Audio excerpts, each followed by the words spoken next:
Taken. Here at Leap Taken, I talk about all things witchy, craft related, law of attraction, manifesting, esoteric, and everything else in between. And today, I want to talk about getting the love that you deserve, feeling truly worthy of love, and not just on a surface level, but really feeling it deep down. So I titled this "You Don't Deserve Love." It was a catchy title, but I want to talk to the people who deep down don't believe they deserve love. Now let's get into that. So believing you don't deserve love looks like believing that only certain types of people get a happily ever after. Um, People who look a certain way, people who are of a different race or ethnicity, people who are thin, young women, young men. Only the young get to experience that. Only people who grew up having money, only people from a two-parent household, only people who were single with no children.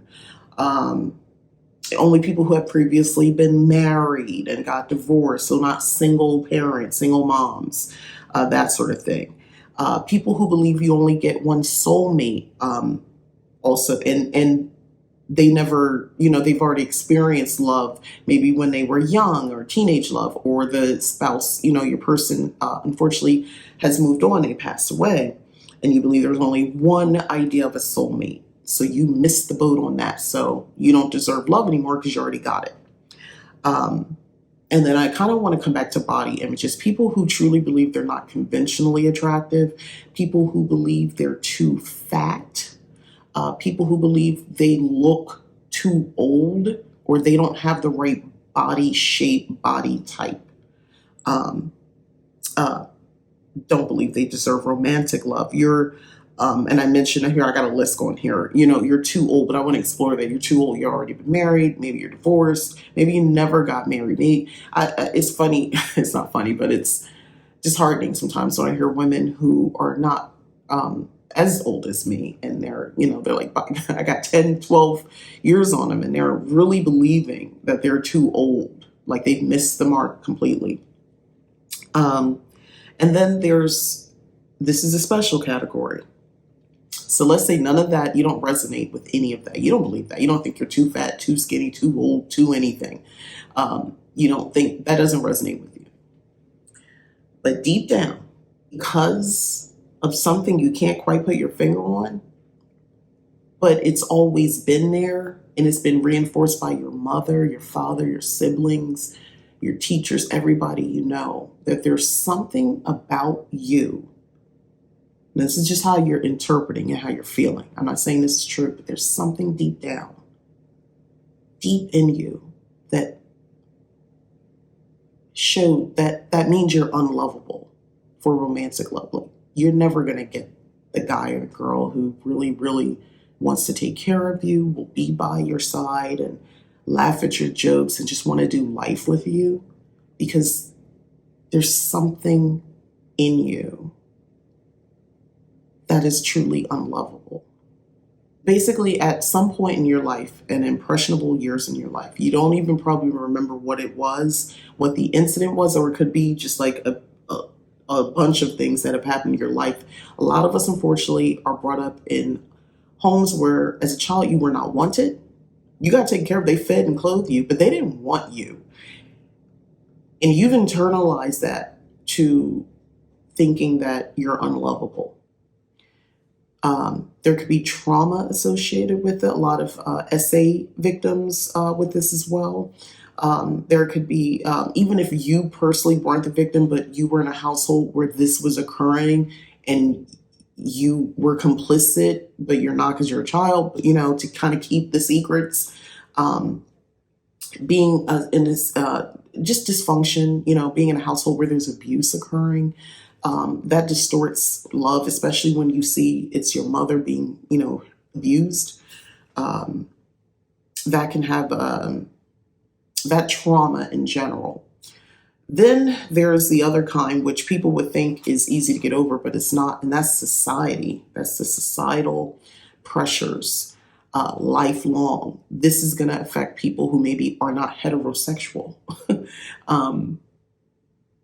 and then trying to navigate, you know, who you are, who you were born as, and you don't meet the societal expectations that's reinforced in your home, in your church, around all the people that you know, and that can create insecurities around maybe you're not the type that get that type of love. And here's the thing: all of these fears and these insecurities that I just went over doesn't mean you don't get to be in relationships or that you're not currently sitting in one. So let's move on to the next thing, and that's about casting love spells and attraction magic. The thing about magic is it's all or nothing. It really is, if you want it to work. If deep down you are doubtful, it may have unintended results. So if you're doing attraction spells, you most likely will, especially if you know what you're doing, magically speaking, like you're a practitioner, you most likely are going to attract romantic interests. But you're also sending out your energy. It's all or nothing. So there's something in your heart and deep down in you that you have not addressed because you're in denial, because it's very painful to address those types of feelings. Also, a lot of us have been told to tell ourselves it's not that deep. You don't need to be bothered by all that sort of stuff. A lot of toxic positivity. Girl, be you. They just take you where you at. You gonna get this summer body where I'm at right now. We say all these things, but deep down we truly don't believe it. We haven't addressed any of that past childhood trauma stuff at all because that's not very sexy. So I don't want to address that. And I'm not a big advocate of digging up past traumas unless it is somehow correlated to what you're doing today and it's impeding on how you're living your life today. So you cast that attraction spell. You start attracting folk. Who are you attracting? Have you noticed you can attract people? You can have these conversations. You can start talking to people. You get on these dating apps. It works. You're having a good conversation. And then eventually you notice it fizzles out. It always fizzles out. Like it never goes past the talking phase. Or you have relationships in the last couple months and then there's something. There's always something. That magic work because you know what you're doing. However, there's a part of you that doesn't believe that this is going to work, doesn't believe you're deserving of attracting someone who will truly love you. Deep down, there are some insecurities that are much bigger than you want to believe about yourself. And this is where there's a conflict and you get what you get. You get unintended consequences by not dealing with that. Putting the cart before the horse with love magic. First of all, if there's an intended target with a love spell, I don't advocate for that. If they haven't already expressed, that they're into you, if they haven't asked you out, if you've asked them out and they've told you no, that should be the end of that. That's not the beginning of a love story. That's it. That's not going to work. What are we doing? At that point, you really need to just stop, just stop altogether. If that's your mindset, oh, well, they don't know it yet, but I know, my car, they're my soul tie. They're this, they're that. First of all, stop. Oh, what's that other thing? I forgot the other word that people like to use. I don't even want to say it. I took it out of my vocabulary because it irritates me so bad. But anyway, we have this past life connection. I'm in a space where people talk like that. So it doesn't offend me. I don't think it's, I just think that they're applying it to a situation. The more you start talking like that, you're trying to force something, including forcing magic on a situation. That's never, that doesn't usually end well for anybody. So let's talk about shadow work because I want to get into, I brought this to you. So let's talk about resolving it. For I would like to believe a good amount of us, just some deep shadow work of just addressing questions, and truly, you don't owe anybody the answer. This is for you. I suggest journaling it, but I would also suggest maybe sitting in front of a mirror and answering the questions and looking yourself dead in the face and being honest with yourself. Make sure it's just you. You don't have to answer to anybody. You don't have to explain to anybody about anything. This is just for you. It's one thing to think things, it's another thing to speak them out loud. That is definitely the element of error at work, and it's good to speak it out and use that. There's a lot of energy there of releasing there as well. Excuse me. Acknowledge. You have to acknowledge something before you can try to attempt to solve it. If you're consistently meeting the same type of individual and they're not really for you and you keep trying to make it work because it's when Risa Teese is the perfect example of that. When's it going to be my turn? If you don't know, she's the lady who had the 52-part series on TikTok, went viral. She's kind of like a bit of a celebrity now because we know about her and a man that she referred to as Legion, who basically gaslit her, lied to her, and it's easy to just say, oh, he's a narcissist. He's something else. This man actually is family confirmed. He is, we are in another realm of mental health issues with this guy. She had no idea, unfortunately. However, the one thing that she did have with this idea of it should be finally my turn. So she just kept ignoring all the signs that would clearly let her know this was not the guy for you. This was not your turn. Like, you should leave this guy alone and abandon, like, just leave. But she didn't do that because that internal issue that hadn't been resolved took precedent over the glaring evidence in front of her, the millions of red flags that were appearing consistently to her in this relationship. So shadow work can help address that because you get to say that part that stays hidden. You get to bring it out. You know, it's you put it out. And for some of us who words are not our thing, maybe if you're like more of someone who can illustrate, you can draw, maybe you can kind of just draw something. It doesn't matter if it makes sense to someone else. It has to make sense to you on your drawing the answer to the question, if that makes sense. I know there are people who kind of think more like that. Your inner thoughts might need a third party though. You might need to introduce some help, some outside help. It's one thing for some of us, especially for those with that last example I gave about if you believe there's just something deep in you that is unlovable, that makes you unlovable. You don't know why, you don't know where it came from. You just believe it. You've always believed it. You might want to go get some help with that one, because just letting that thought come to the surface and just sitting with that can be kind of damaging to our psyche. Like, how do I go the rest of my day with this, knowing that I really think like this and I don't even know why? That's a lot. So you might want to get some help to kind of sort through that. For some of us, that can mean a lot of different things. And getting help, maybe a therapist, maybe it's not a therapist. Maybe it's someone who can help you with herbal remedies to help you sort of unlock things. I'm not going to go into a big thing, but if you know, you know. Herbal remedies to help sort of unlock things. Find someone you truly trust, find people, hopefully a group situation, someone with some sort of medical experience. You know, a lot of things are happening with like mushrooms and stuff like that. I'm just saying.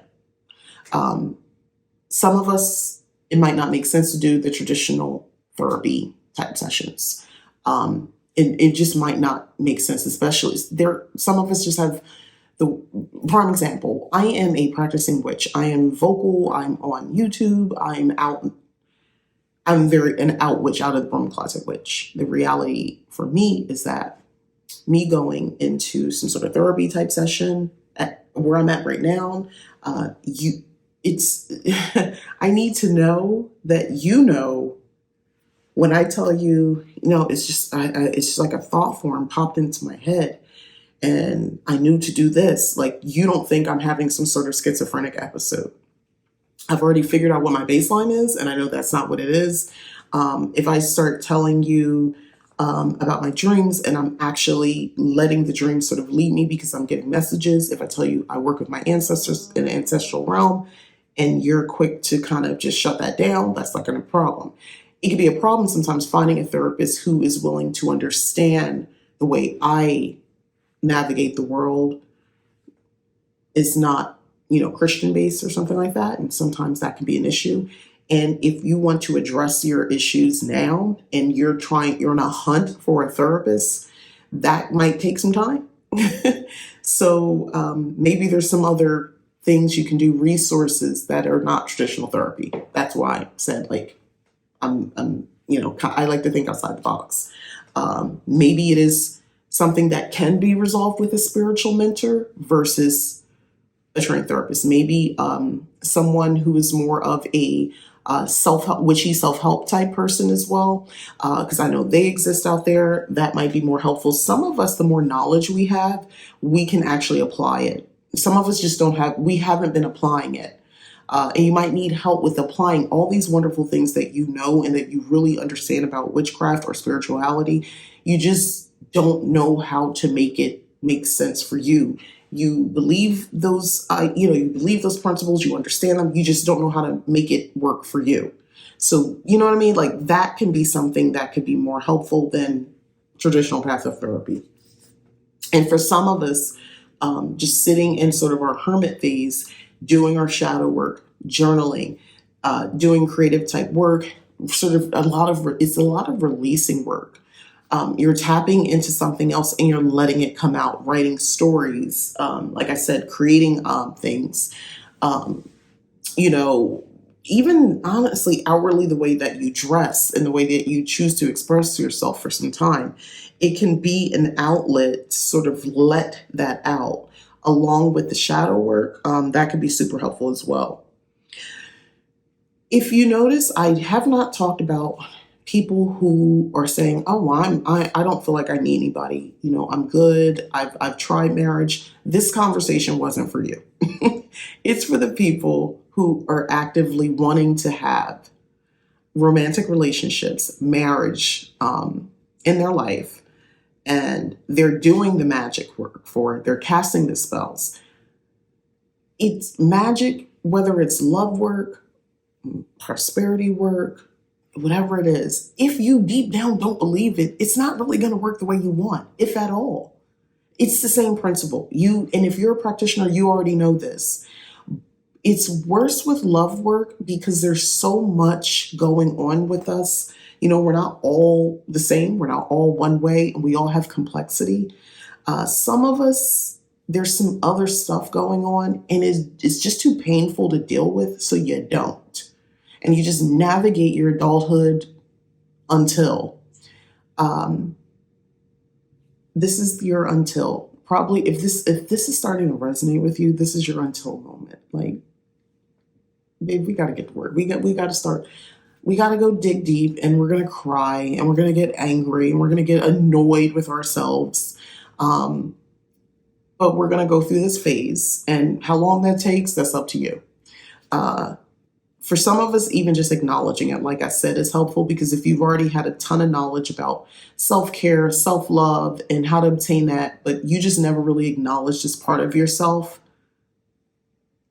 well, now that you've acknowledged it, you can apply all those wonderful things that you probably speak to others, and you really do believe. You just didn't make any sort of connection with yourself on that level.